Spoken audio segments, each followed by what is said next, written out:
ઓમ નમો ભગવતે વાસુદેવાય.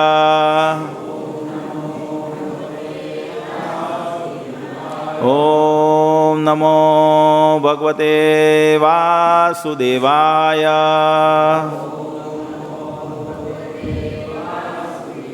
નારાયણં નમસ્કૃત્યં નરં ચૈવ નરોત્તમં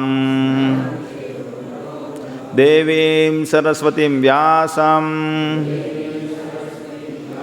તતો જયામુદીરયેત. નષ્ટપ્રાયેષુ અભદ્રેષુ નિત્યં ભાગવત સેવયા ભગવત્યા ઉત્તમ શ્લોકે ભક્તિર્ભવતી નૈષ્ઠિકી. હરે કૃષ્ણ. તો તમારે બધાની પાસે ભાગવતમ છે? મોબાઈલમાં છે? મોબાઈલમાં? હા, તો મોબાઈલમાં ભાગવતમ આપણે બીજો સ્કંદ 7મો અધ્યાય અને 53મો શ્લોક જોઈશું.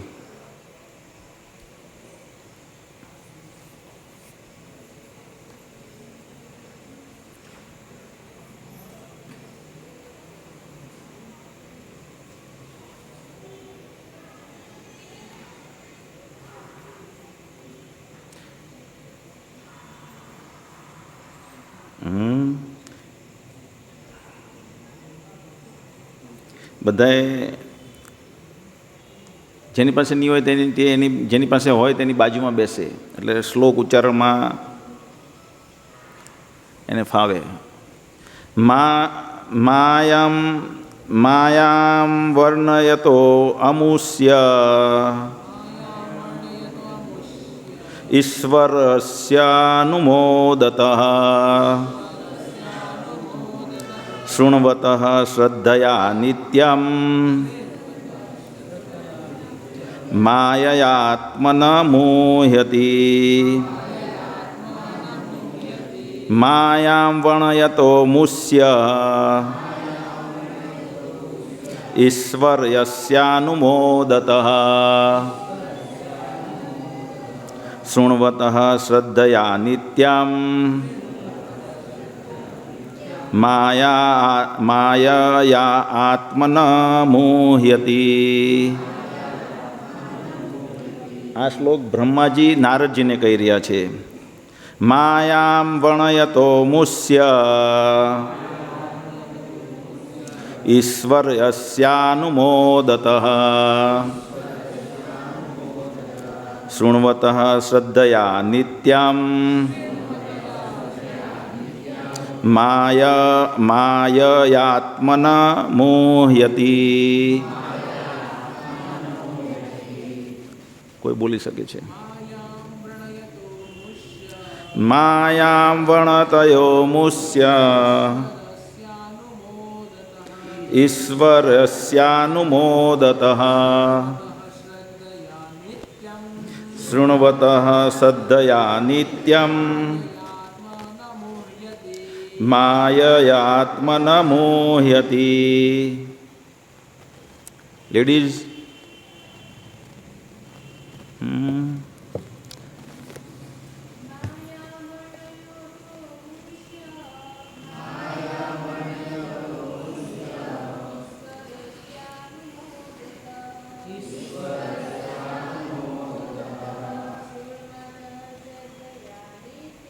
શૃણવતઃ શ્રદ્ધયા નિત્યં માયયાત્મન મોહ્યતિ. માયામ બહિરંગી શક્તિના કાર્યો, વર્ણયતઃ વર્ણન કરતી વખતે, અમુષ્ય ભગવાનનું, ઈશ્વરસ્ય પૂર્ણ પુરુષોત્તમ ભગવાનનું, અનુમોદતઃ આમ અનુમોદન હોવાથી, શૃણવતઃ સાંભળવાથી, શ્રદ્ધયા શ્રદ્ધાપૂર્વક, નિત્યમ નિયમિતપણે, માયયા માયાશક્તિ વડે, આત્મા જીવાત્મા ન કદાપી નહીં, મોહયતિ મોહ પામે છે. અનુવાદ અને તાત્પર્ય કૃષ્ણ કૃપામૂર્તિ અભય ચરણારવિંદ ભક્તિવેદાંત સ્વામી શીલ પ્રભુપાદ મહારાજ દ્વારા શીલ પ્રભુપાદ મહારાજ કી જય. ભગવાને આપેલા ઉપદેશ અનુસાર તેમની વિવિધ શક્તિઓ સહિત ભગવાનની લીલાઓનું વર્ણન, આસ્વાદન અને શ્રવણ કરવું જોઈએ. જો આમ નિયમિત રીતે શ્રદ્ધા, ભક્તિ તથા આદરપૂર્વક કરવામાં આવે તો મનુષ્ય અવશ્ય ભગવાનની માયાશક્તિમાંથી મુક્ત થઈ જશે. ઓમ અજ્ઞાનતિમિરાંધસ્ય જ્ઞાનાંજન શલાકયા ચક્ષુરુન્મિતમેને તસ્મૈ શ્રી ગુરુવે નમઃ. શ્રી ચૈતન્ય મનોભીષ્ટં સ્થાપિતમેન ભૂતલે સ્વયં રૂપઃ કદા મહ્યં દદાતિ સ્વપદાંતિકં. વંદેહં શ્રીગુરો શિવત્પદકમलं શ્રીગુરૂन् વૈષ્ણવાંશ્ચ શ્રીરૂપં સાગ્રજાतं સહગણ રઘુનાથાન્વિતાં तं સજીવં સાવધેतं સાવધૂतं પરિજનસહિतं કૃષ્ણચૈતન્યદેવં શ્રીરાધાકૃષ્ણપાદાन् સહગણ લલિતા વિશાખાવિતાંશ્ચ. હે કૃષ્ણ કરુણા સિંધો દીનબંધો જગત્પતે ગોપેશ ગોપિકાકાંત રાધાકાંત નમોસ્તુતે. તપ્ત કાંચન ગૌરાંગી રાધે વૃંદાવનેશ્વરી વૃષભાનુસુતે દેવી પ્રણમામી હરિપ્રિયે. વાંછાકલ્પતૃભ્ય ચ કૃપા સિંધુભ્યૈવ ચ પતિતાનાં પાવનેભ્યો વૈષ્ણવેભ્યો નમો નમઃ. શ્રી કૃષ્ણ ચૈતન્ય પ્રભુ નિત્યાનંદ શ્રી અદ્વૈત ગદાધર શ્રીવાસાદિ ગૌર ભક્તવૃંદ. હરે કૃષ્ણ કૃષ્ણ કૃષ્ણ હરે હરે, હરે રામ રામ રામ હરે હરે. હરે કૃષ્ણ. તો ભગવાને આપેલા ઉપદેશ અનુસાર તેમની વિવિધ શક્તિઓ સહિત ભગવાનની લીલાઓનું વર્ણન, આસ્વાદન અને શ્રવણ કરવું જોઈએ.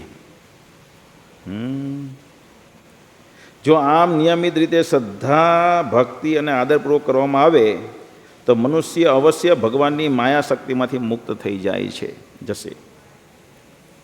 તો શું કહે છે? લીલાઓનું વર્ણન, આસ્વાદન અને શ્રવણ કરવું જોઈએ. આસ્વાદન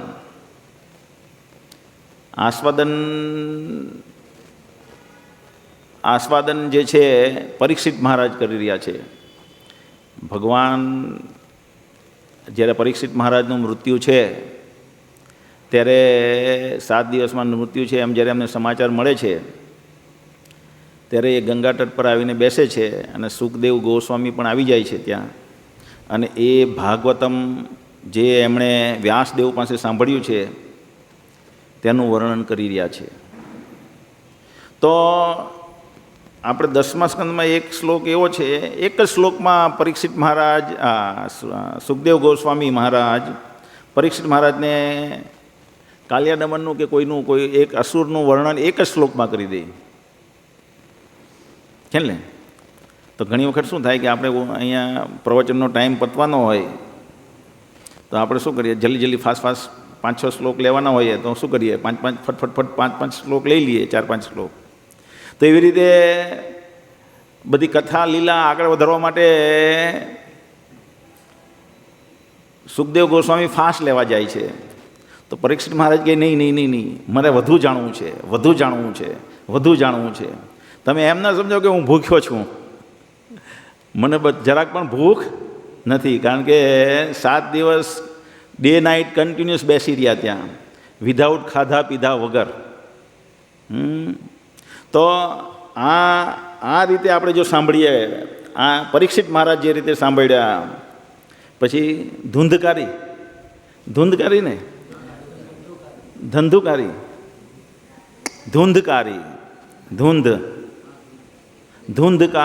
જે રીતે ભાગવત સાંભળ્યું તે રીતે આપણે ભાગવત સાંભળીશું તો આપણે ભગવાનના ધામમાં જઈશું. હવે એ બધાને ખબર છે ધુંધકારીની વાર્તા? કોને કોને ખબર છે તમારામાંથી?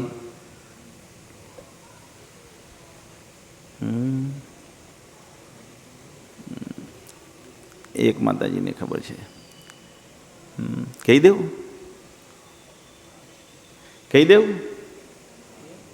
એક બ્રાહ્મણ હોય, એક બ્રાહ્મણ, તો એ બ્રાહ્મણને પુત્ર ન થતો હોય અને એની પત્ની પણ ઈચ્છતી નહીં હોય કે મારે પુત્ર થાય, કે 9 મહિના ગર્ભ ધારણ કરવું, પછી એ બાળકને 9 મહિના લગીને પેટમાં સાચવવાનો, પછી એ પ્રસવની પીડા, અને પછી ત્યાર પછી બાળકને ઉછેરવાની મગજમારી.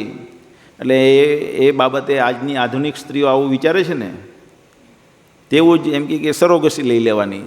બાળક મારે કરવો નથી, બીજાના ગર્ભમાં હું મારું બાળક આરોપી લઈશ, એવું અત્યારે ચાલી રહ્યું છે. તેવું જ એ જમાનામાં એ બ્રાહ્મણની પત્ની વિચારતી હતી. અને આ બ્રાહ્મણ બધા જ્યાં જે મળે તે બીજા બ્રાહ્મણોને, સાધુઓને પૂછપૂછ કરે કે મારે બાળક થતું નથી, શું કરવું જેથી બાળક થાય. તો એક વખત વનમાં જતા હોય તો એવી રીતના એક ઉચ્ચ બ્રાહ્મણ એમને મળી જાય અને એમને પૂછે તો કહે કે તારા નસીબમાં પુત્ર પ્રાપ્તિ નથી, પણ કે મારે ગમે તે રીતે બાળક તો જોઈએ. પુત્રમહીનમ ગૃહમ શૂન્ય, કે પુત્ર વગર તો ગૃહસ્થ જીવન શૂન્ય કહેવાય, એટલે મારે પુત્ર તો જોઈએ જ. તો કે ચાલ આ એક યજ્ઞ કરે ને એમાંથી કેરી પ્રાપ્ત થાય, યજ્ઞ ફળ એને આપે, એમ કે આ તારી પત્નીને ખવડાવજે અને બાળક થશે. હવે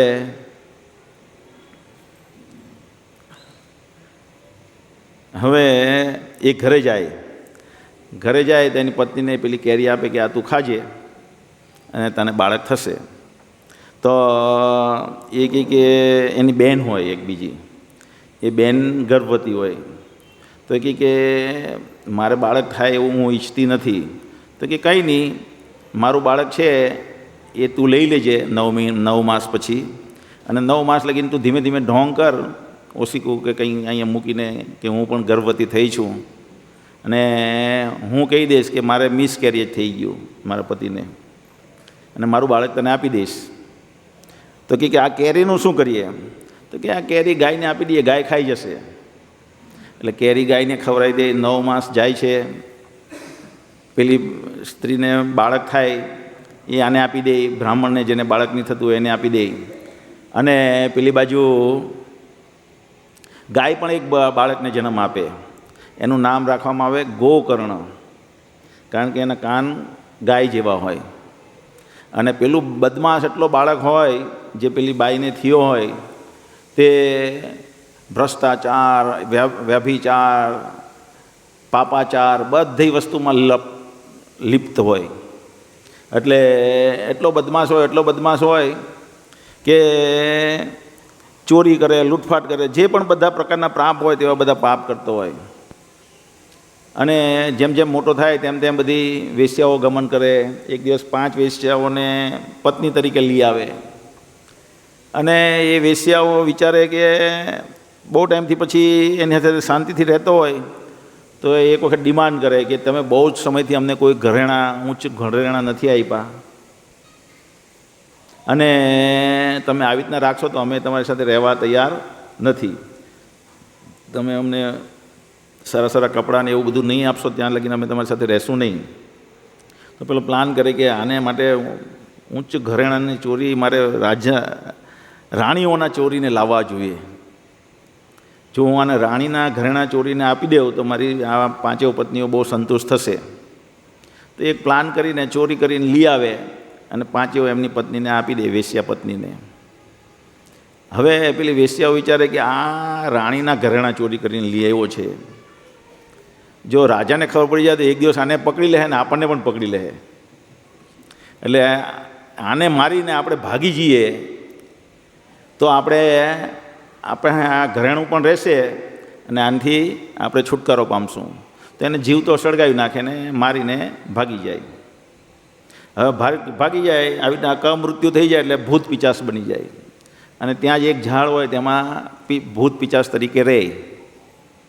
તો એક દિવસ આ ગોકર્ણ હોય એ બહુ જ સંત પુરુષ બને, ઉચ્ચ કુળનો બ્રાહ્મણ હોય બને, કારણ કે યજ્ઞમાંથી ખાધેલું ફળમાંથી એ પ્રાપ્ત થયો હોય. તો એક દિવસ ભાગવતનું ને મંત્ર જપ કરતા હોય એના પેલા બગીચામાં બેસીને, તો પેલો પિચાસ હોય તે કે ભૈયા ભૈયા, ભાઈ ભાઈ. પેલો ગોકર્ણ જોવે કે ક્યાં છે આ? તો કે હું ધૂંધકારી બોલું છું, ધૂંધકારી, અને હું અહીંયા ભૂત પિચાસ બની ગયો છું, મને આમાંથી આ ભૂત પિચાસીઓનીમાંથી મુક્ત કરાવો. તો કે ચાલ હું પ્રયત્ન કરું. તો એ પ્રયત્ન કરવા માટે બધા લોકોને પૂછતો બધા તીર્થ સ્થળે જાય છે કે અમારા ભાઈ ભૂત પિચાસ બની ગયો છે, એને કેમ મુક્ત કરી શકાય. તો જ્યાં જાય ત્યાં બધા બ્રાહ્મણો એને એમ જ કહે, બધા સાધુઓ એને એમ જ કહે, તમે ભાગવતનું અધ્યયન કરાવો. ભાગવતનું શ્રદ્ધાપૂર્વક અધ્યયન જો કરવામાં આવશે તો તમારો ભાઈ આ યોનિઓમાંથી મુક્ત થશે. એટલે પછી ફટ કરીને ગામમાં આવે છે, લોકોને બોલાવે છે અને કે ભાગવતનું આપણે અધ્યયન કરવાના છીએ. બધા ભગવાનને ભેગા બોલાવે ગામમાં, અને પેલો જે પિચાસ હોય તે તો ત્યાં આવી નહીં કે જ્યાં પંડાલ નાખ્યો હોય તો તેના માટે એક વાંસ ઊભો કરવામાં આવે. તો એ પિચાસ ઝાડમાંથી એ વાંસની અંદર આવી જાય. 7 દિવસ એ બહુ ગંભીરતાથી સાંભળે. 7 દિવસ ભાગવત ચાલે.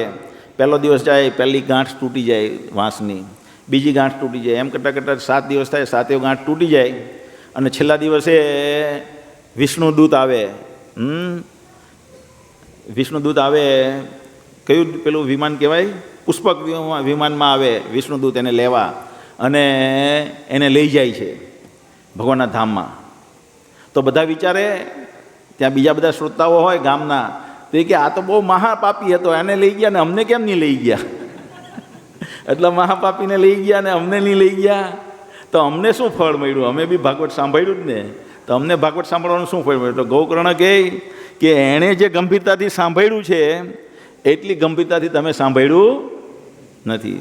તમે જરાક અવાજ આવે તો પેલી બાજુ ઉંદર આવે તો બધા ઉંદર જોવા માંડતા હતા, પેલી બાજુ જરાક વાર કોઈને પાણી પીવાનું તરસ લાગતી હતી તો પાણી પીવા જતા રહેતા હતા, કોઈને લઘુશંકા જવાનું મન થતું હતું તો લઘુશંકા કરવા જાય, પછી જતા રહ્યા પછી પાછા આવે પણ નહીં, ત્યાં બીજી વાતમાં લાગી જાય. એટલે એમ કે તમારે હવે ગંભીરતાથી સાંભળો. તો કે પાછી કથા કરો, હવે અમે ગંભીરતાથી સાંભળીએ. તો બધા પાછી કથા કરે, બધા પાણીનું બોટલ આવી રીતના લઈને બેસી જાય, નોટબુક ને પેન બધી લઈને રિમાર્ક લખવા બેસી જાય એકદમ ગંભીરતાથી. અને પાછી ભાગવત થાય, અને બધા 7મા દિવસે પાછા બહુ બધા અનેક સેંકડો વિમાન આવે, પુષ્પક વિમાનો, વિષ્ણુદૂત ને બધાને ભગવાનના ધામમાં લઈ જાય. તો અહીંયા બ્રહ્માજી શું કહે છે કે ભગવાનની લીલાઓનું વર્ણન આસ્વાદન અને શ્રવણ કરવું જોઈએ. તો આસ્વાદન કરવું જોઈએ, ખ્યાલ આવ્યો ને? આસ્વાદન કરવું એટલે પછી આસ્વાદન જેમાં આપણું આસ્વાદન હોય તો એમાં બીજે કેઠે આપણી નજર મન ભટકશે નહીં. અહીંયા તો પછી આપણે કેવું મન છે અત્યારે? અત્યારે ચાલે છે હવે પ્રભુજીનો ક્યારે ક્લાસ પતે, હે પ્રસાદ ક્યારે મળશે, પેટમાં ઉંદર બોલી રહ્યા છે. તો એવી ભાવનાથી આપણે આસ્વાદન, એને આસ્વાદન ન કહેવાય. આસ્વાદન જો થવા માંડે એ કેવી રીતે થાય? અને રોજ સાંભળતા જ થાય. આ જે છે બહુ સરસ વર્ણન છે કે ભાગવત જે છે એ શરૂઆતમાં આપણે રીડિંગ લાગશે, અરુચિ લાગશે, એમાં રુચિ આવશે નહીં. પણ એને વાંચતા જશું તો એટલી રુચિ ઉત્પન્ન થશે કે મેં આની એક પ્રવચન પહેલાંમાં સાંભળ્યું, નામ શું છે, રાધેશ્યામ પ્રભુ. એમ કે અમે જ્યારે ભાગવત વાંચવાનું આસ્વાદન અમને થવા માંડ્યું તો પછી અમે ત્યારે પેલી 42 વોલ્યુમની મારી પાસે પણ ભાગવત છે નાનલું ઇંગ્લિશમાં વોલ્યુમ.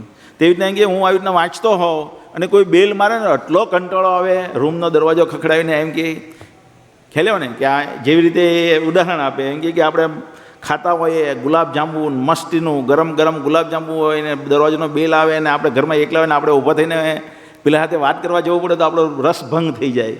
તો એવી રીતે રસભંગ થઈ જતો ભાગવત વાંચવામાં, એક વખત ઇન્ટરેસ્ટ પડી જાય તો અધ્યયન કરતાં શ્રુતસતામ શું છે, એક શ્લોક છે ને ભાગવતના બીજા સ્કંદમાં, બીજા અધ્યાયમાં પહેલા સ્કંદના, કે જેમ જેમ ભાગવત આપણે અધ્યયન કરતા જઈએ તેમ તેમ આપણા હૃદયમાંથી બધા અભદ્ર ચીજ ભાગતી જાય. અભદ્ર ચીજ જેમ જેમ જેમ નીકળતી જાય તેમ તેમ એનું આસ્વાદન થતું જાય. અત્યારે અભદ્ર ભરેલું છે આપણામાં. તો અહીંયા વર્ણન છે માયા, એટલે બહિરંગા શક્તિના કાર્યો. બહિરંગી શક્તિ એટલે ભગવાન જે છે, તમારામાં 2 ભગવાનની શક્તિ છે, 3 ભગવાનની મુખ્ય શક્તિઓ છે. કોને કોને ખબર છે તમારામાંથી ભગવાનની મુખ્ય 3 શક્તિઓ છે? એક છે અંતરંગા શક્તિ, પછી બીજી બહિરંગા શક્તિ, અને ત્રીજી પેલા માતાજી કોને શું વાત કરે છે? મિસ્ટુ કે મમ્મી? મિસ્ટુ की मम्मी है ना? हाँ, तो एक है अंतरंगा शक्ति, एक है बहिरंगा शक्ति અને એક છે તટસ્થ શક્તિ. તો અંતરંગા શક્તિ જે છે, જેનો વહીવટ જે છે એ ભગવાનના આધ્યાત્મિક ધામનું થાય છે, સુભદ્રા મહારાણી દ્વારા, રાધારાણીનું એક્સપાન્શન. તો એના દ્વારા અંતરંગા શક્તિનો વહીવટ થાય છે. બહિરંગા શક્તિનો વહીવટ માયાદેવી થાય, દુર્ગાદેવી જેનું સ્વરૂપ છે આ ભૌતિક જગતમાં. ને તટસ્થ શક્તિ એટલે આપણે બધા જીવો જે છે તે. તો મુખ્ય 3 શક્તિઓ છે. તો ઘણી વખત ભક્તિમાં આવે તો એને એમ થાય કે બહિરંગા શક્તિ જે માયાનું વર્ણન છે, આ ભૌતિક જગતનું રચના, ભાગવતમાં 3 વસ્તુનું, ભાગવતમાં મુખ્ય 10 પોઈન્ટનું વર્ણન છે. શું છે? જો 10મ સ્કંદનો આનો 10મા અધ્યાયનો પહેલો શ્લોક છે. શું છે? અત્ર સર્ગ વિસર્ગ ચ સ્થાનમ પોષણમ ઉતય મન્વંતર ઈશાનું કથા નિરોધ મુક્તિર આશ્રય. આ 10 વિષયનું વર્ણન ભાગવતમાં કરવામાં આવ્યું છે. તો ભગવાનની જે છે, ભગવાન જે સર્જન કરે છે, તો પહેલું જે સર્જન થાય તેને સર્ગ કહેવાય. શું કહેવાય? સર્ગ. એટલે પ્રાઇમરી ક્રિએશન કહેવાય, જેને આધુનિક યુગમાં સાયન્ટિસ્ટ લોકો શું કહે છે? Big bang theory. એની સાથે સરખાવ્યા. પણ બિગ બેંગ થિયરી ને આ જે સર્ગ છે એમાં આસમાન જમીનનો તફાવત છે. બિગ બેંગ થિયરીમાં કોઈ કૃષ્ણને વિશે વર્ણન નથી. તો આવું જ વર્ણન અહીંયા પહેલાં આ જે શરૂ થાય અહીંયાથી શરૂ થાય. 5મા અધ્યાયમાં નારદ મુનિ પૂછે છે વેદવ્યાસજી, બ્રહ્માજીને શું પૂછે છે? જો આપણે એના શ્લોક જોઈએ 2-4, અને ભગવાન આ જવાબ આપતા અંતે આ શ્લોક બોલે છે, આજે આપણે જે લીધો તે.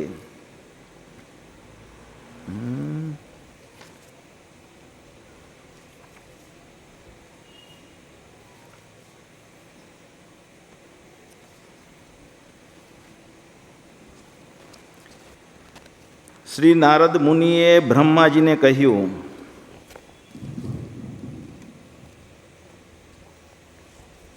એક મિનિટ, હા, આપણે આનું તાત્પર્ય લેવાનું બાકી છે.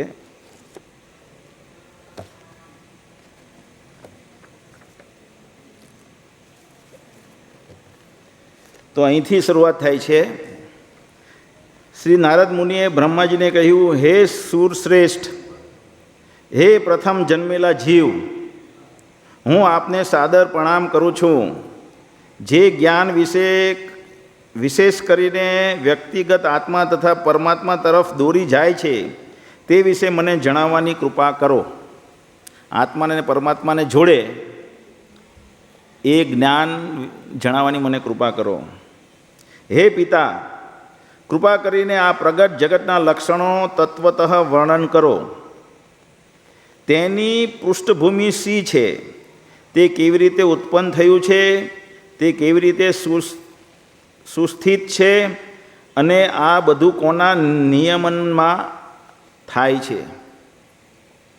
હે પિતા, આપ આ બધું વૈજ્ઞાનિક રીતે જાણો છો, કારણ કે ભૂતકાળમાં જે કંઈ સર્જાયું, ભવિષ્યમાં જે સર્જાશે અને વર્તમાનમાં જે સર્જાય છે એ બધું તેમજ આ બ્રહ્માંડમાં જે કંઈ છે એ બધું જ આપને માટે હથેળીમાંના આંબળા જેવું છે.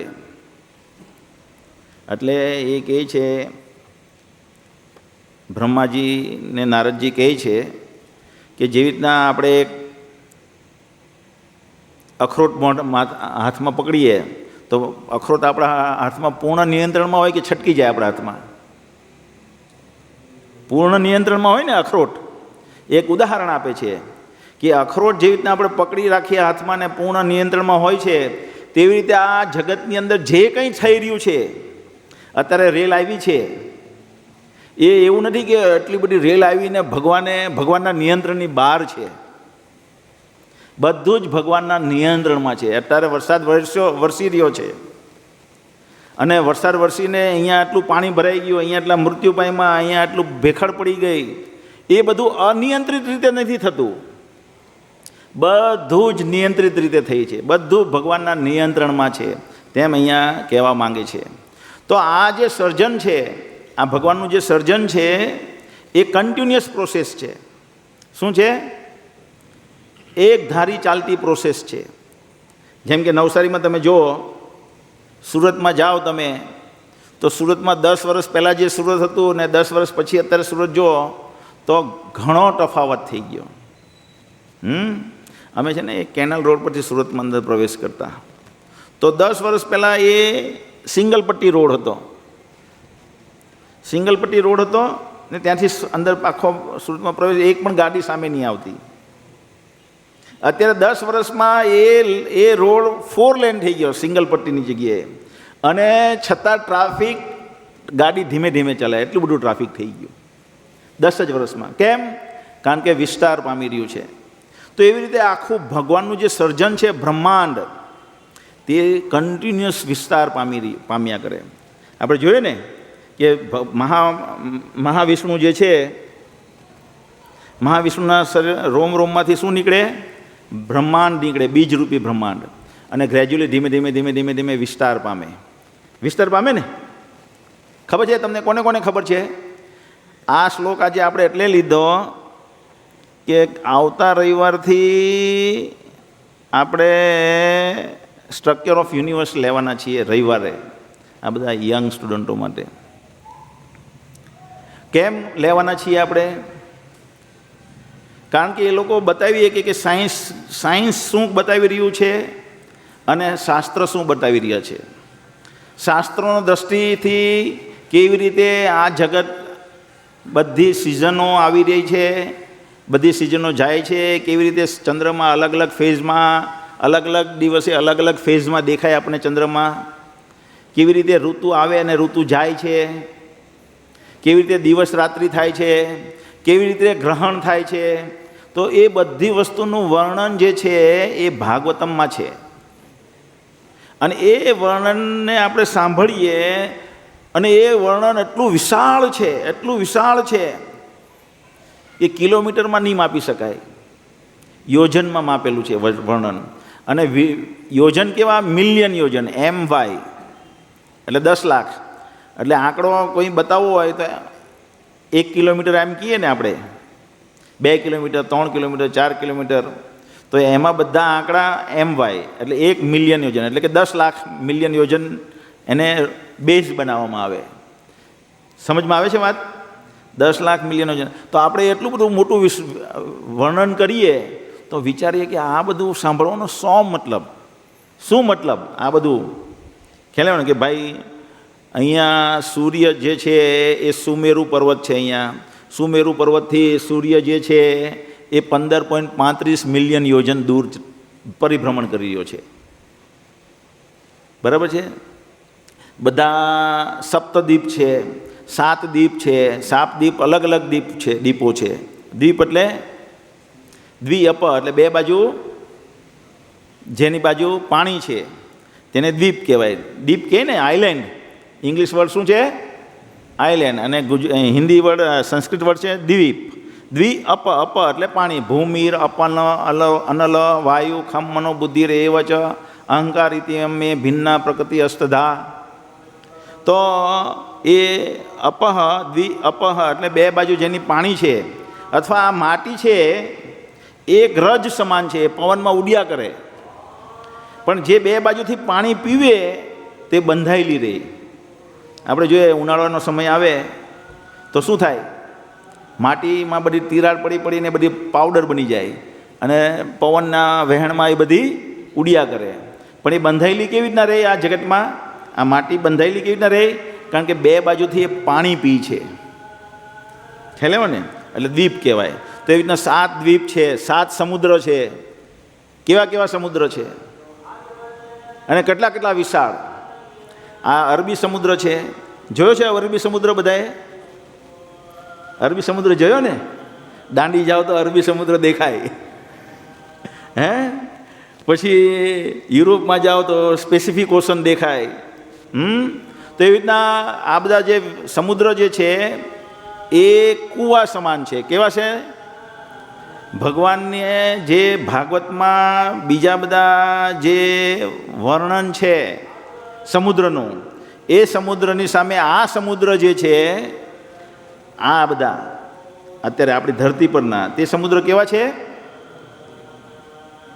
કૂવા સમાન છે. એટલા વિશાળ વિશાળ સમુદ્ર. તો આપણને એમ થાય કે આ બધું જાણવાનો શું મહિમા, શું મતલબ? કોઈ પણ વ્યક્તિ આવી રીતના આ બધું સાંભળે, આપણે સ્ટ્રક્ચર ઓફ યુનિવર્સ લેવું તો આ ધરતી કેવી રીતના લોકેટેડ છે, બીજા ગ્રહ કેવી રીતના લોકેટેડ છે, સુમેરુ પર્વત ક્યાં આવ્યો, સુમેરુ પર્વતની બહુ બધી વાત કરે, પાતાલ લોકની વાત કરે, અતલ લોક, વિતલ લોક, સુતલ લોક, તલાતલ લોક, રસાતલ લોક, મહાતલ લોક ને પાતાલ લોક. આ બધી આપણે વાતો કરીએ તો આ બધું આવ્યું ક્યાં છે? અમે તો જોઈ નહીં શકતા. કોઈ બી બુદ્ધિશાળી વ્યક્તિને પ્રશ્ન થાય ને કે આ બધું શાસ્ત્રોમાં બોલે, પણ શાસ્ત્રો તો આ બધું બોલે પણ બધી દંતકથા સમાન લાગે છે. શેના સમાન લાગે છે? દંતકથા સમાન લાગે છે.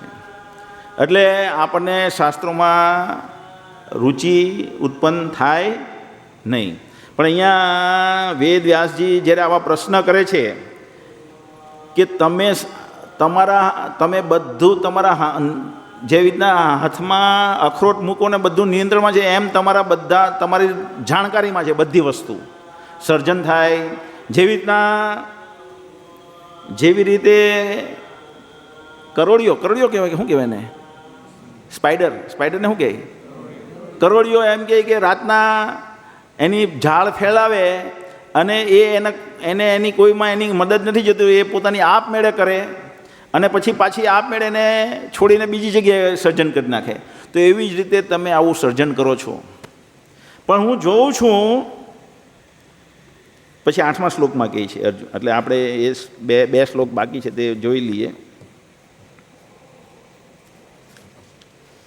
હે પિતા, આપના જ્ઞાનનો સ્ત્રોત શું છે? એટલે તમે આ બધું કરો છો તો એ બધું કરવા માટે જ્ઞાન તો જુએ ને, કે નહીં જુએ? સર્જન કરે ને. જો ભાગવતમાં 3 વિષય છે. શું છે? અત્ર સર્ગ વિસર્ગ સ્થાનમ પોષણમ. સ્થાનમ એટલે શું? સ્થાનમ જેને આપણે સ્ટ્રક્ચર ઓફ વૈદિક કોસ્મોલોજી, એટલે આ લોકો અત્યારે સ્ટ્રક્ચર ઓફ યુનિવર્સ એને કહેવાય, જેને વૈદિક કોસ્મોલોજી કહેવાય, સ્થાનમ.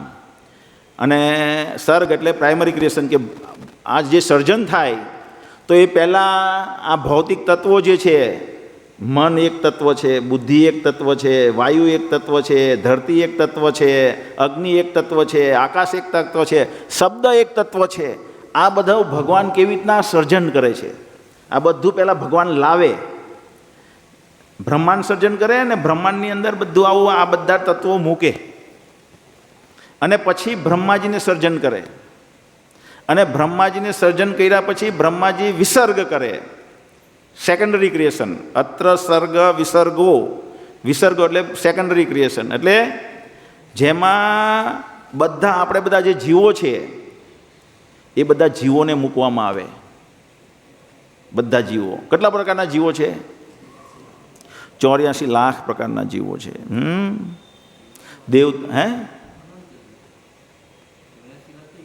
હા, યોની, રાઈટ વર્ડ, વેરી ગુડ.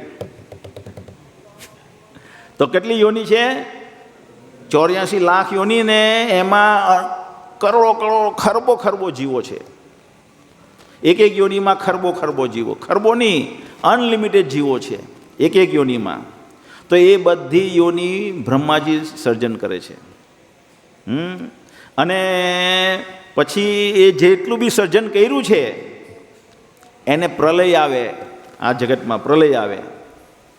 આપણે ઘર બનાવીએ ને, એપાર્ટમેન્ટ બનાવે જયંતિભાઈ, આમાં આપણે અત્યારે બી 2, 3, 4 એપાર્ટમેન્ટને નવસારી નગરપાલિકાએ નોટિસ આપી તોડી નાખો, નહીં તો તમને કંઈ થશે તો અમારી જવાબદારી નહીં, એવી નોટિસ હમણાં નગરપાલિકાએ આપી. તો આપણે સર્જન થાય અને પાછું વિસર્જન થાય ને. તો જ્યારે એપાર્ટમેન્ટ તોડવાનું આવે તો એને એક નિયંત્રણમાં તોડવાનું આવે કે ગમે તેમ તોડી પાડવામાં આવે, નિયંત્રણ, કોઈના નિયંત્રણમાં થાય ને. તો એવી રીતે પ્રલય થાય. આ સર્જન ભગવાને સર્જન કર્યું તેને પ્રલય થાય. 3 પ્રકારના પ્રલય આવે. કયા કયા પ્રકારના? કોને કોને ખબર છે 3 પ્રકારના પ્રલય આવે? તમારા બધી કોને કોને ખબર છે 3 પ્રકારના પ્રલય આવે?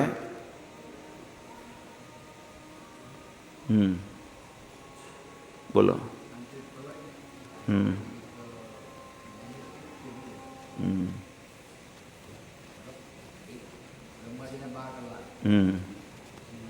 24 કલાક એટલે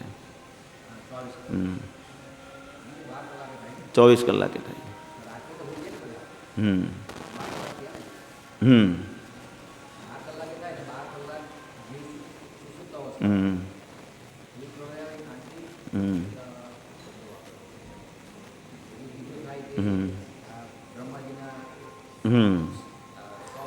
હા, મહાપ્રલય. ત્રીજો, દરેક યુગના અંતે એક આંતરિક નાનો અમથો પ્રલય આવે. એક યુગને બીજો યુગ જોડાય તેને સંધ્યા કહે. અને એ યુગ સંધ્યાને એટલે એક યુગમાંથી બીજા યુગમાં જઈએ ત્યારે એક નાનો પ્રલય આવે. હા બોલો. હા હા હા હા, એટલે એ કયા કયા, એટલે એને શું શું એનું વર્ણન થાય?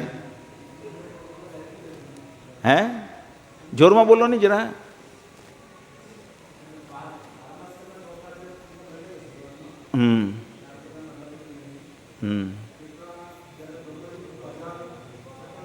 હા, એટલે એ મહાપ્રલય જેને દ્વારા બ્રહ્માજી એટલે મહાવિષ્ણુ ઉચ્ચ શ્વાસ લે. એટલે ભગવાન મહાવિષ્ણુ જ્યારે શ્વાસ ફેંકે ત્યારે બધા બ્રહ્માંડ એમના રોમમાંથી, શરીરના રોમમાંથી નીકળે બીજ રૂપે અને એક્સપાન્ડ થાય આખા બ્રહ્માંડ રૂપે. તે જ્યારે મહાપ્રલય થાય ત્યારે શ્વાસ લે એટલે બધા પાછા એના શરીરમાં પ્રવેશી જાય બધા બ્રહ્માંડ. તે મહાપ્રલય. સેકન્ડ, ચાલો.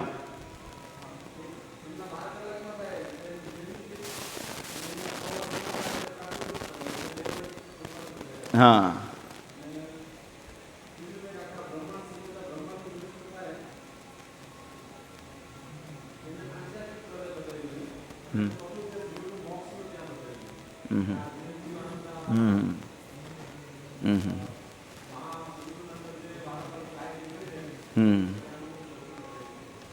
એક ત્રીજું પ્રલય છે સંધ્યા. બે યુગને જોડે ત્યારે. તો એ ભાગવતમાં એવી રીતના ડિટેલમાં વર્ણન છે કે જ્યારે 100 વર્ષ બ્રહ્માજીના થાય ત્યારે એક પ્રલય આવે. અને તે તદુપરાંત મહાવિષ્ણુ બધા અંદર જીવોને લીધે એ બેને તફાવત કર્યો એમાં એણે ભાગવતે અંતિમ પેલામાં. પણ મુખ્ય 3 પ્રલય એટલે. અને આંતરિક પ્રલય જે છે તે છે બ્રહ્માજીના 12 કલાકે, જ્યારે આ બ્રહ્માંડમાં જે સ્વર્ગલોક સુધી છે તે બધું પાણીમાં ડૂબી જાય. આંતરિક આ બ્રહ્માંડ એઝ ઇટ ઇઝ રહે. પહેલાંમાં બધા બ્રહ્માંડ મહાવિષ્ણુના શરીરમાં જતું રહે. જ્યારે આ જે પ્રલય થાય તેમાં બ્રહ્માજીના 12 કલાક જ્યારે પતે અને એમની રાત્રિ શરૂ થાય ત્યારે સ્વર્ગલોક સુધી બધું પાણીમાં ડૂબી જાય. અને જ્યારે બી એમની રાત્રિ પતે જેમ જેમ તેમ તેમ એ પાણી નીચે ઓસરતું ઓસરતું પાછું ગર્ભ સમુદ્રમાં જતું રહે. ગર્ભ સમુદ્રનું પાણી વધીને ક્યાં લગીને જાય? સ્વર્ગ. તો આ જે પ્રલય વખતે જે પણ કાર્ય સંભાળવાનું કાર્ય છે એ કાર્ય કોણ કરે? શિવજી. કોને આપવાની સેવા આપવામાં આવેલી છે? શિવજી. સર્જન સેકન્ડરી ક્રિએશન બ્રહ્માજીને આપવામાં આવેલું છે. આ પ્રલય વખતે જે પણ કાર્ય સંભાળવાનું છે તે શિવજીને સોંપવામાં આવ્યું છે. અને આ બધાનું પાલન કરવાનું કાર્ય બધા જીવોનું એ મીન ટાઈમ પ્રલય અને સર્જનની વચ્ચેનો જે સમય છે એમાં બધા જીવોનું પાલન કરવાનું કાર્ય વિષ્ણુ કરે. કોણ? ક્ષીરદોક્ષાયી વિષ્ણુ. ક્ષીરસાગરમાં જઈ રહી હતી. તો શું આપણે પોઈન્ટ બનાવતા હતા? 3 પ્રલયની. હા, એ તો નિયંત્રણમાં થાય. હા, તો એ નારદજી કહે છે કે આ જે પેલું છે એ તમે કોઈની પાસેથી શક્તિ મેળવતા હોય એવું મને લાગે છે. ખ્યાલ આવ્યો ને?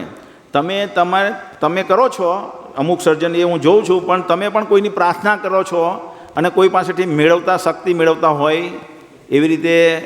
તો હું એ પણ જાણવા માગું છું કે તમે એ શક્તિ કોની પાસેથી મેળવો છો, પ્રેરણા કોની પાસેથી મેળવો છો, એ મારે જાણવું છે. અહીંયા આગળ એવી રીતના, હે વિભુ, જે કોઈ વસ્તુ શ્રેષ્ઠ, નિષ્કૃત કે સમાન, સનાતન કે ક્ષણિક એવા નામ, રૂપ તથા ગુણોવાળી છે તેને હું આપના સિવાય અન્ય કોઈ સ્ત્રોતમાંથી ઉત્પન્ન થતી જાણતો નથી. પછી 7મા શ્લોકમાં એ કહે છે કે સૃષ્ટિના સર્જનના વિષયમાં આપ જ સૌથી વધુ શક્તિશાળી જણાવ છો, છતાં આપે પૂર્ણ સંયમ જાળવી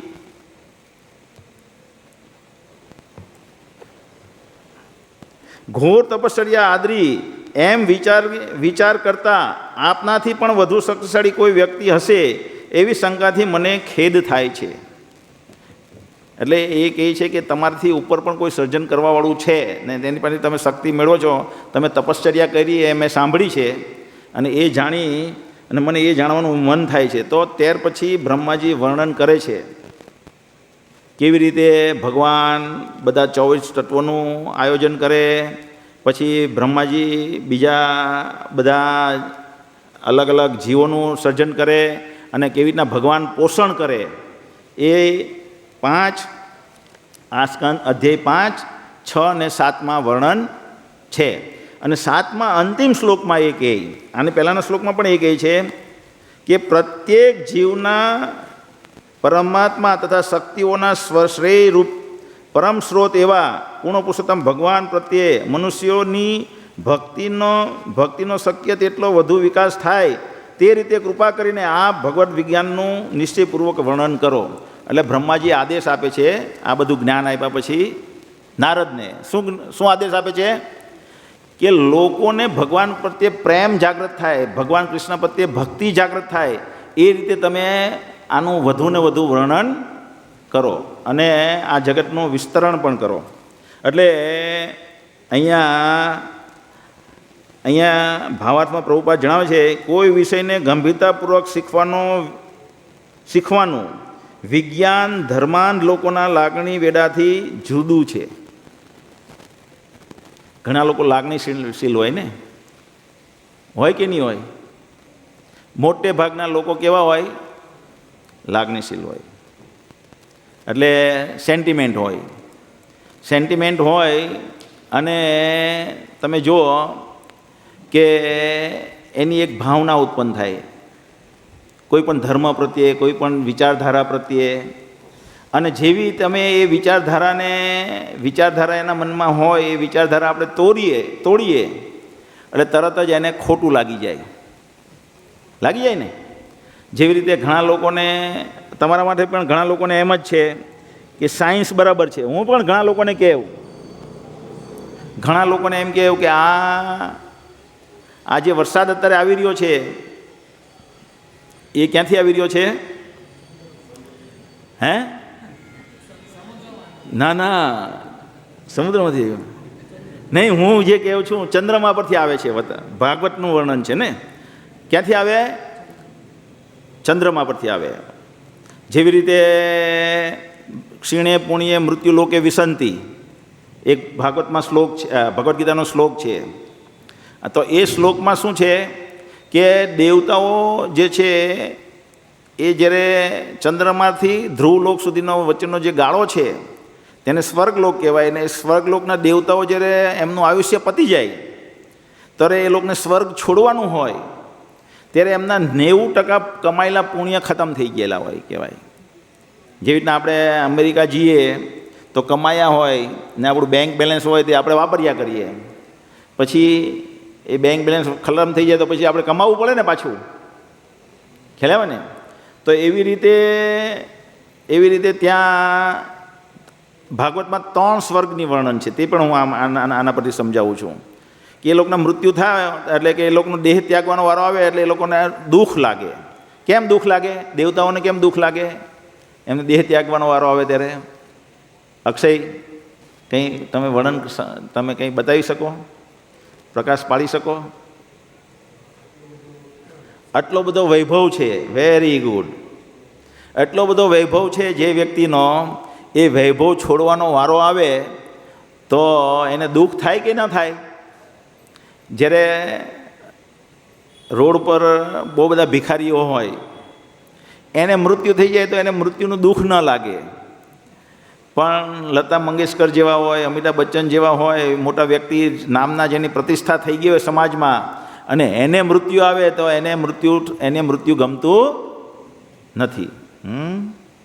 અત્યારે હમણાં હું ડૉક્ટર પાસે ગયો તો ડૉક્ટર કે અત્યારે બહુ બધા લોકો બહુ સાવચેત રહે, બહુ દવા લઈને. તમે મારા પપ્પાને વિશે વાત કરતા હતા એ તમે બિલકુલ ચિંતા જ નથી કરતા, તમે બહુ બેકાળજીપૂર્વક જીવન જીવો છો. મેં કીધું હવે એમને મૃત્યુ પામવું છે. તો કેમ મૃત્યુ પામવું છે? બસ હવે એને આ જગત પ્રત્યે મોહમાયા ઓછી થઈ ગઈ છે, મેં કીધું. અને મેં જોયું કોરોના આવ્યો ને તે વખતે મારા પપ્પા શું કરે, અમારે જે હોટલ છે તેની પાછળી જે જગ્યા છે તેમાં શાકભાજી કરતા ઓર્ગેનિક. તો એ વખતે એણે ઓર્ગેનિક શાકભાજીની જગ્યાએ ધીમે ધીમે ઝાડવા રોપવાનું શરૂ કરી દીધું. એટલે હું સમજી ગયો કે હવે એ સમજી રહ્યા છે કે હવે મારે જવાનો સમય થઈ ગયો છે અને હું જઈશ પછી આ છોકરાઓ એટલે કે હું અને મારો ભાઈ ધ્યાન આપવાના નથી એમાં. એટલે ઝાડવા વાવી દેવું તો ઝાડવામાંથી વર્ષે એક વખત તો કેરી તો લઈ લઈ, એટલે બધા ઝાડવા વાવી રહ્યા છે. એટલે એટલે એને બિલકુલ એ નિશ્ચિત થયા છે કે હવે મારે જવું છે બસ. તો એ અમુક ભક્તિ કરવાથી જાગૃત થાય, પણ જે ભક્તિ નથી કરતા તે લોકોને શું થાય કે મારે આ બધું છોડીને જતું રહેવું છે, તો છોડીને જતું રહેવું છે, કારણ કે નાનપણમાં બધા મોટે ભાગે લોકોએ શું જોઈએ? ગરીબી જોઈ હોય. ગરીબી જોતા અમિતાભ બચ્ચન પણ કંઈ મોટો માણસ થોડો એટલો વૈભવશાળી, એ તો ધીમે ધીમે મોટો થયો. એટલે હવે એને એ પોઝિશન આવી તે ભોગવવી છે, એ છોડવી નથી. એટલે છોડવાનું બહુ ભાર લાગે. એટલે મોટે ભાગે શું થાય? લોકો કોમામાં જતા રહે. જોયા છે તમે લોકો? મૃત્યુ આવે તે પહેલાં કોમામાં જતા રહે. કેમ? કારણ કે છોડવાનું દુઃખ એટલું હેવી હોય કે એ શોક બરદાસ્ત નથી થતો અને કોમામાં જતા રહે. તો એવી રીતે દેવતાઓ આટલો વૈભવ છે, આપણે આપણા મનમાં સમજી નહીં શકીએ એવો વૈભવ છે. કેટલો વૈભવ છે? મેં હમણાં સવારે ભાગવત થાય ને એમાં હું વર્ણન કરું કે અત્યારે બધા પિક્ચર હોય ને, તો પિક્ચરમાં મોજ મસ્તી કરે એ બતાવે ને કે નહીં બતાવે? બધી રીલ આવે તો રીલમાં બી કેટલા બધા મોજ મસ્તી કરે ભેગી, કેટલી એડવેન્ચરસ લાઈફ જીવે, કેટલી મજા કરે એનું વર્ણન હોય. તો એવી રીતે પ્રોડ્યુસરો બધા ભેગા થાય આખા વર્લ્ડના ભેગા મળીને અને એક મનમાં કલ્પના કરે કે આવી મોજ મસ્તી હોય તો એવી મોજ મસ્તીવાળું વર્ણન પિક્ચરમાં આપણે લાવીએ. તો એ બધા પ્રોડ્યુસર ને ડિરેક્ટર ભેગા મળીને એક ચિત્ર રજૂ કરે કે આવી રીતના મોજ મસ્તી થઈ શકે, એ પણ એની સામે ફીકી પડી જાય. એવું વૈભવયુક્ત જીવન દેવતાઓ ત્યાં જીવે સ્વર્ગમાં. પછી એમના 90% પુણ્ય ખતમ થઈ જાય એટલે એ લોકો ભૂમંડળ પર આવે. ક્યાં આવે? ભૂમંડળ પર આવે. ભૂમંડળ પર આવે અને પછી એમના 10% પુણ્ય બાકી રહી જાય. તે 10% પુણ્ય ભોગવે અહીંયા. તે ભૌમ સ્વર્ગ કહેવાય. શું કહેવાય? ભૌમ સ્વર્ગ. ત્યાં પણ કેવું આયુષ્ય છે? 10,000 વર્ષનું આયુષ્ય. કેટલું? આ ધરતી પર દેવતાઓ જીવે 10,000 વર્ષનું આયુષ્ય. અને એ બાકીના 10,000 હાથીની તાકાત. અને 10,000માંથી 99,999 વર્ષ લગીને એમની બહુ બધી પત્નીઓ હોય, એક એક પુરુષને આ ભૌમ પર. અને એની પત્ની એક જ વખત ગર્ભ ધારણ કરે. કેટલી વખત ગર્ભ ધારણ કરે? એક જ વખત ગર્ભ ધારણ કરે. એટલે એ લોકોને કોઈ છોકરા પાડવાની બી ઝંઝટ નહીં આજના યુગ પ્રમાણે. They conceive once in their lifetime, એમ છે, at the end of their life. તો પછી 9% એ લોકો ત્યાં ભોગવી લે. પછી 1% રહી જાય ત્યારે એ લોકો એ ભવમંડળમાંથી ભારત વર્ષમાં જન્મ થઈ જાય. ક્યાં જાય? ભારત. અહીંયા કર્મભૂમિ છે. અહીંયા પાછા પુણ્ય એકત્ર કરે અને સ્વર્ગમાં જાય. ક્યાં જાય? સ્વર્ગમાં જાય. પાછા સ્વર્ગમાં શું કરે? વૈભવ પૂરો થઈ જાય એટલે ભૂમંડળ પર આવે. એ ભૂમંડળ પર પાછું પતી જાય એટલે 1% રહે એટલે ધરતી પર ભારત વર્ષમાં આવે. 9મા અધ્યાયનો 20મો શ્લોક જો તો. એક મિનિટ હું જોઈ લઉં, ફાસ જોઈ લો. મળી જાય તો બહુ સારું. 9મો અધ્યાય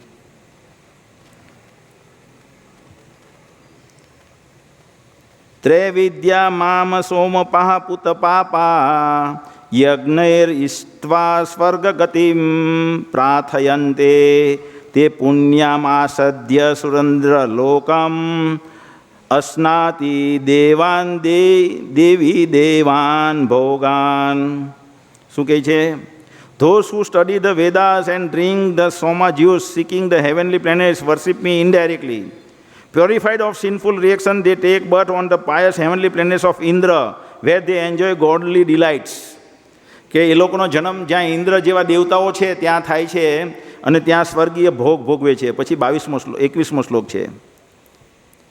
તે તમ ભુક્ત્વા સ્વર્ગલોકમ વિશાલમ ક્ષીણે પુણ્યે મૃત્યુલોકમ વિશંતિ એવં ત્રૈધર્મમ અનુપ્રપન્ના ગતાગતમ કામ કામ લભન્તે.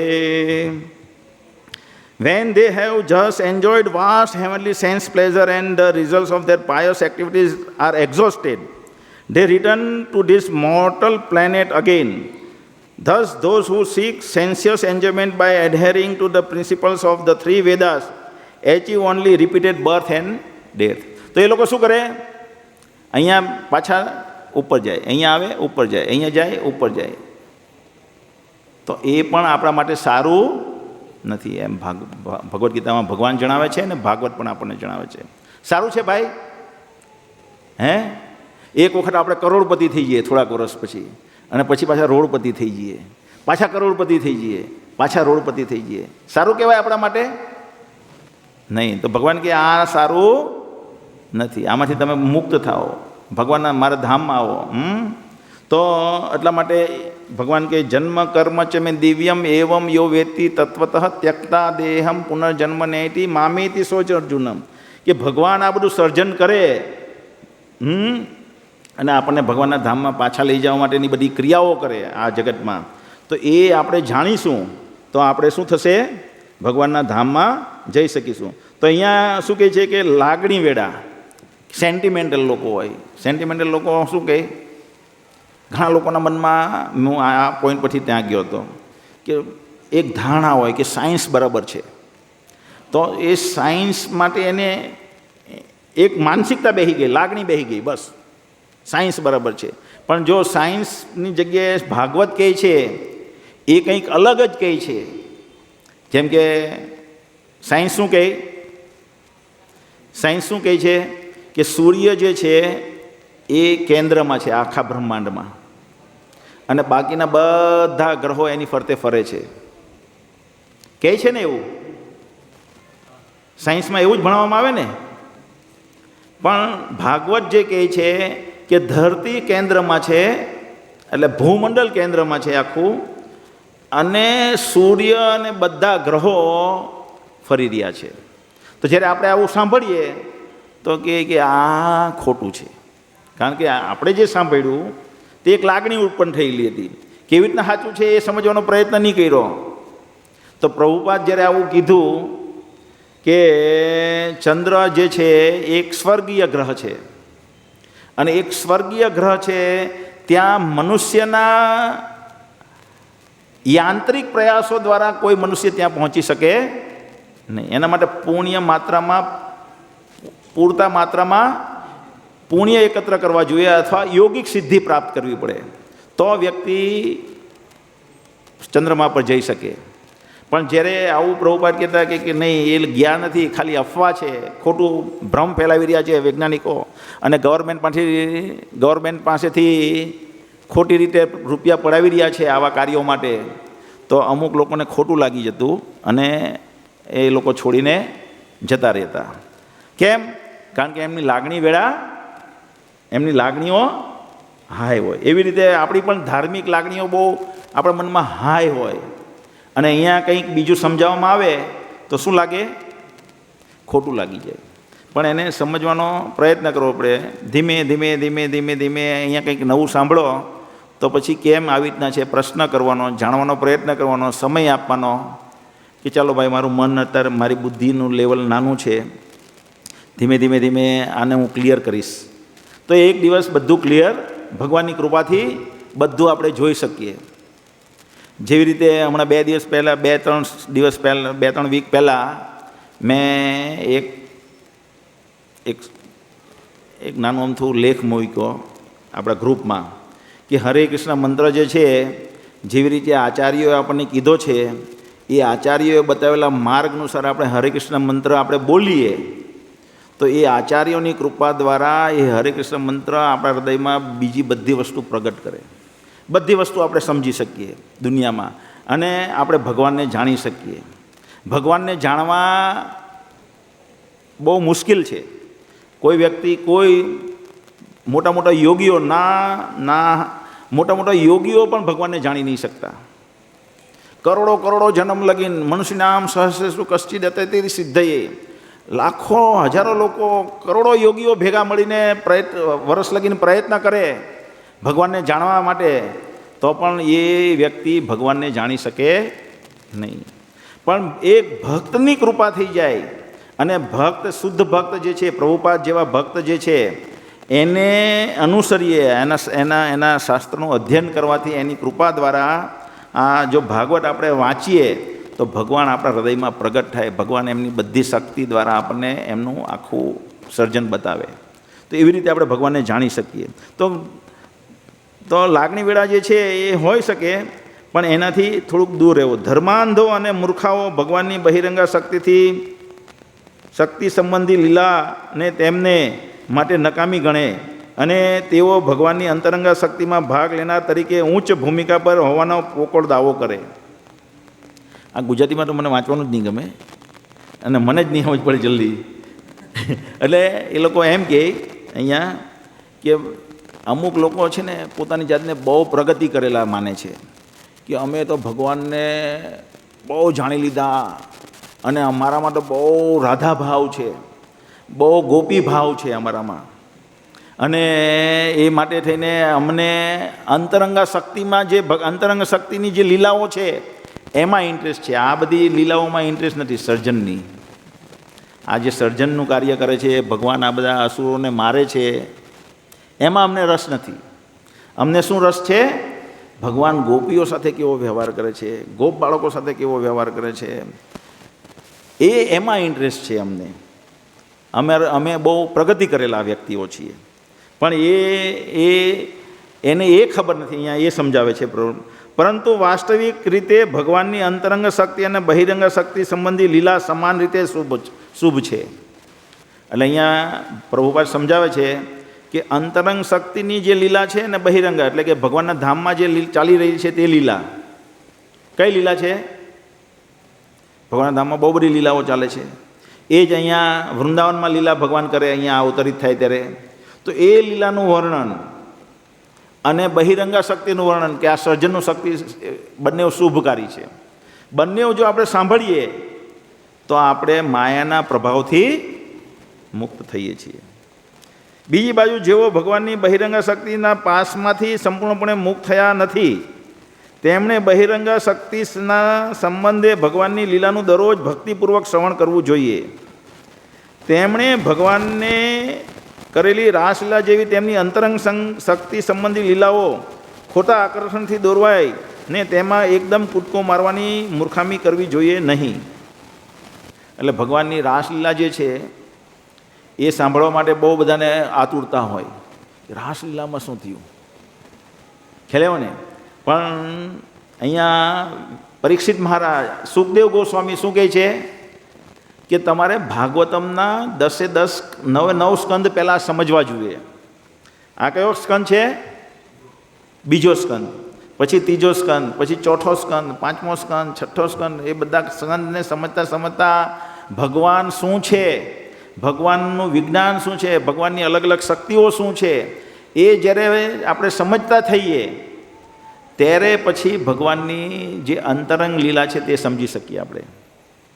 ભગવાન લૌકિક લીલા કરે ને અલૌકિક લીલા કરે. શું કરે?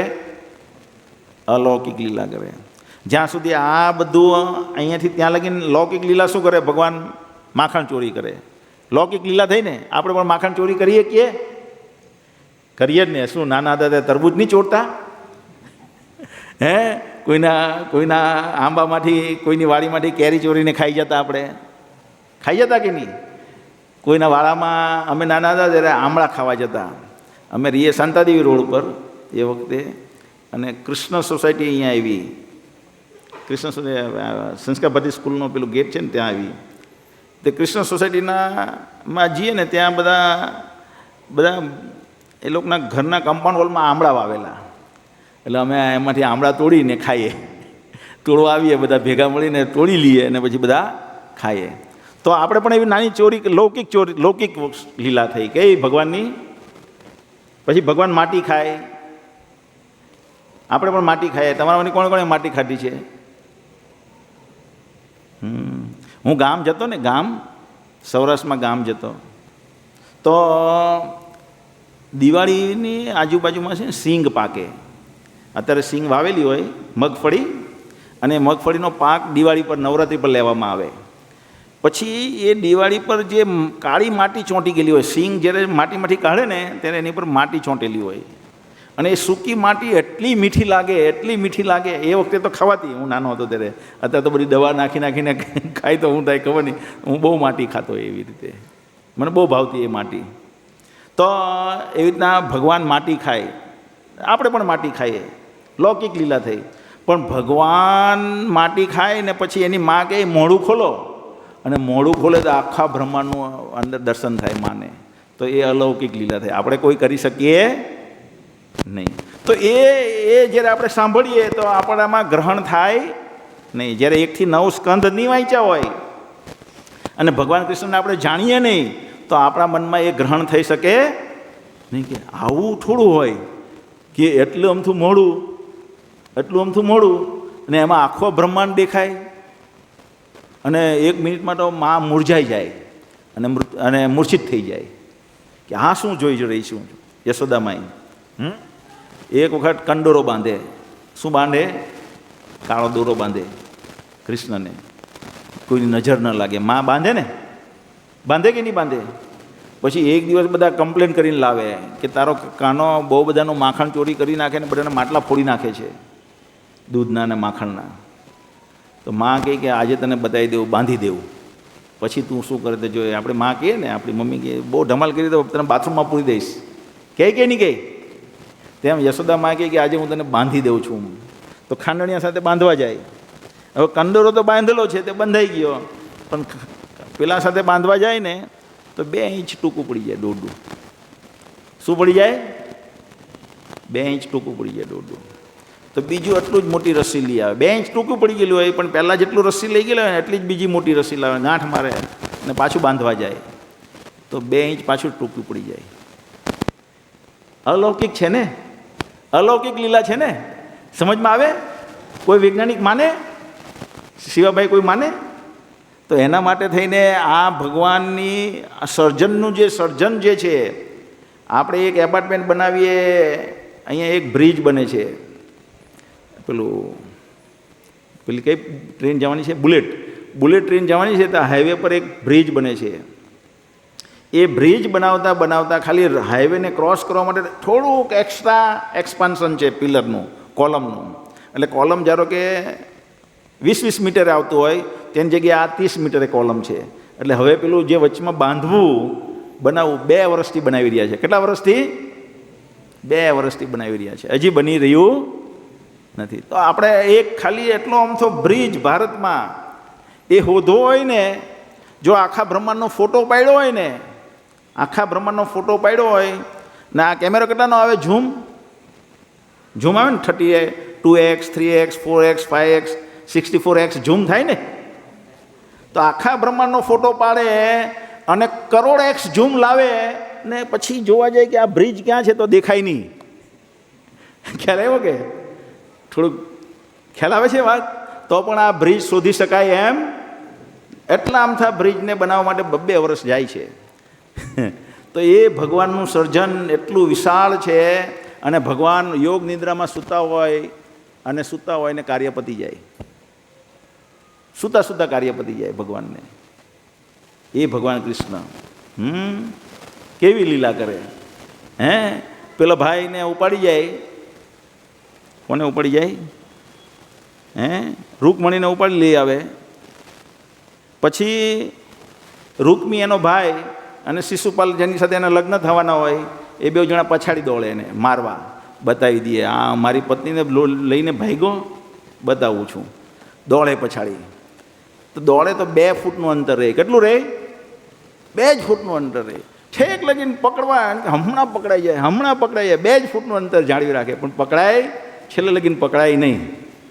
તો આ છે ભગવાનની અલૌકિક લીલા. તો એ બધી અલૌકિક લીલા આપણે ક્યારે સમજી શકીએ? જ્યારે 1 થી 9 સ્કંદ બરાબર જાણ્યા હોય ત્યારે, કે ભગવાન એક બ્રિજ બનાવવા માટે 2 વર્ષ જતા રહે. તો આપણે આવું સર્જન કરીએ પણ ભગવાન કેટલું જબરજસ્ત સર્જન કરે. એવા પક્ષીઓનું સર્જન કરે કે એક ગ્રહમાંથી ઉડતા ઉડતા બીજા ગ્રહમાં જાય પક્ષીઓ. હા, અને એ દરમિયાન પેલું શું થાય, પ્રસવ થઈ જાય એટલે ઈંડું અને ઈંડું ધીમે ધીમે નીચે પડતું હોય ત્યાં સુધીમાં પેલું પક્ષી પણ મોટું થઈ જાય. એવા ભગવાનના સર્જન છે. તો એટલા માટે ભગવાનનું સર્જન કેવું વિશાળ છે એ સાયન્ટિફિક દ્રષ્ટિએથી સમજવા માટે આપણે સ્ટ્રક્ચર ઓફ યુનિવર્સ સમજવાના છીએ. અને એનું વર્ણન ભાગવતમના 5મ સ્કંદમાં છૂટું છવાયું છે. એનું લોકેશનનું વર્ણન છે, એનું એમ ત્યાં એનું સ્પેસિફિક વર્ણન બતાવે છે. પણ એ કેવી રીતે લોકેટેડ છે એ બધું જો ટોટલી સમજવું હોય તો બધા અલગ અલગ પુરાણોમાંથી અલગ અલગ રેફરન્સ દ્વારા આપણે એને સમજી શકીએ આખું કેવી રીતે લોકેટેડ છે. તો એ સમજવા માટે થઈને આપણે આવતા રવિવારે હરે કૃષ્ણ હોટલ પર અમુક ભક્તો, આ બધા યુથ્સ લોકો આવવાના છે. તો એને આપણે સમજાવીશું કે કેવી રીતે આ સ્ટ્રક્ચર લોકેટેડ છે, જેથી કરીને જ્યારે આપણે ભગવાનની મહાનતા આપણે લોકો બોલે ગોડ ઇઝ ગ્રેટ, અલ્લાહુ અકબર, અલ્લાહ અકબર એટલે મહાન, અલ્લાહ મહાન છે, ભગવાન મહાન છે. પણ ભગવાન કેવી રીતે મહાન છે? એટલા મોટા આપણે રામાયણમાં વર્ણન છે આ બધા સપ્તદ્વીપનું, મહાભારતમાં સપ્તદ્વીપનું વર્ણન છે. તો એ કેટલી વિશાળ જગ્યાઓ છે અને એ વિશાળ જગ્યાઓ કેવી રીતે ક્રોસ કરતા હશે તે આપણા ઝીણા એવા ટીની બ્રેનમાં સમાઈ નહીં શકે. પણ ભાગવતમાં એનું બધું વર્ણન છે કેટલા વિશાળ. જેમ કે આ અરબી સમુદ્રને મેં શું કીધો? કૂવા જેવો. જે આ સપ્તદ્વીપ છે અને એમાં 7 સમુદ્રો છે, એ સમુદ્રની સામે આ અરબી સમુદ્ર શું છે? કૂવા જેવો. તો એ સમુદ્ર કેટલા વિશાળ હશે. પાછા શેના શેના બનેલા સમુદ્ર? શેરડીના રસના, છાશના, ઘીના, દારૂનો પણ સમુદ્ર છે આખો, અને મીઠા પાણીનો પણ સમુદ્ર છે. હરે કૃષ્ણ. તો અમુક લિમિટેડ લોકો માટે છે એ રવિવારનો પ્રોગ્રામ. એ હરિકીર્તન અમુક લોકોને જણાવી દેશે, તે લોકો ભાગ લઈ શકશે. હરે કૃષ્ણ. હા, હવે 2-4 યાત્રા છે ભાઈ, 4-6 યાત્રા છે અમારી પાસે.